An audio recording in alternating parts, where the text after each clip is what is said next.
And the other thing that people make, I think that's right. People do their research and they look into it, and then even for people who don't have that, the thing that they forget is that if someone gives you information, an email address, a phone number, and then you don't follow up with them, that's worse.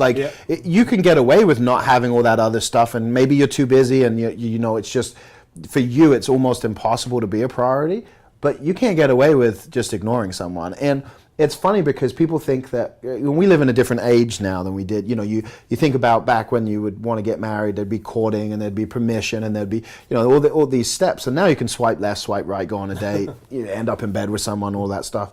But if you think about it, nobody's getting married from that. Yeah.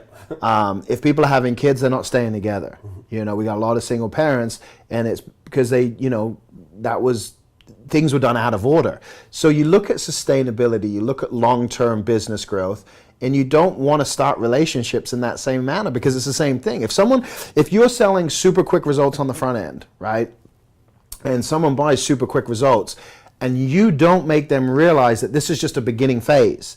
Hey, we're going to do this in the next 21 days, and then we go into this. Mm-hmm. And you don't pre-sell them on the next phase, they're not going to stay long term. And so you got to look at it like that. And so when someone gives you their information or is looking into you, and there's no follow-up, there's no communicate, that's worse. People want to feel like they're special. That's the most important part. And that's where a lot of people make a mistake when they do become a client. Same thing. They give you their money, and it's like, thank you very much. Yep. Man, it's so much cheaper to keep a client for 3 years than it is to get a new client. Absolutely. So, yeah. Yeah, I see that a lot. A lot of that comes down to training on having systems in place, and they're so worried about their next member because they need to pay the bills that they totally neglect everybody else. They don't see everybody sneaking out the back door.